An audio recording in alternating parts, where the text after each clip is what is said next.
काजी अहमद में अगूणे सपाफ सिंध जो सदर मीर सोराब खान मरी चेयरमैन पाकिस्तान पीपल्स पार्टी मोहतरम बिलावल भुट्टो साहब जो कोऑर्डिनेटर मुकर्रर थियण बाद शहीदन जी मज़ार ते हाज़िरी भरण लाइ गड़ी खुदा बख्श भुट्टो लाइ नवाब शाह खां काफ़िले जी सूरत में निकितो जेको काफ़िलो मुख़्तलिफ़ जायुनि तां थींदो काजी अहमद अल हरम बाईपास मोड़ ते पहुतो जिते पीपी तालका काजी अहमद जे अॻुवाणनि जंहिंमें पीपी तालका काजी अहमद जो सदर अब्दुल नबी जमाली हाजी खान लाखो कुर्बान लाशारी इंजीनियर गफार जतोई तैयब जतोई मीर इमरान जमाली सदाम हुसैन शाह कामरेड इदरीस चांडियो आमिर लाखो आगा दिलावर पठान चीफ जावेद बलोच वहीद चांडियो ऐं ॿियनि तरफ़ां दौल शरनाइन सां ज़बरदस्त इस्तक़बाल कयो वियो हर तरफ़ ज़िंदा आहे बीबी ज़िंदा आहे जा नारा गूंजंदा रहिया बाद में मीर सोराब खान मरी मीडिया सां ॻाल्हाईंदे चयो त मां थोराइतो आहियां काज़ी अहमद जे कारकुननि ऐं पंहिंजे भाउ पीपी तालका सदर अब्दुल नबी जमाली जो जंहिं मुंहिंजो एतिरो वॾो इस्तक़बाल कयो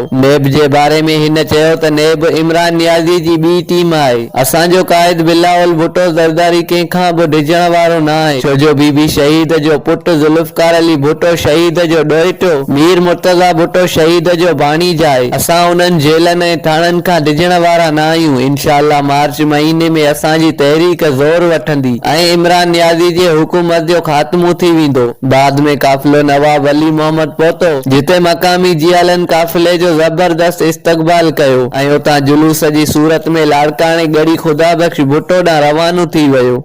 रब नवाज़ उमरानी टोंग न्यूज़ काजी अहमद पार्टी क़यादत अॻु में ई चई छॾियो आहे त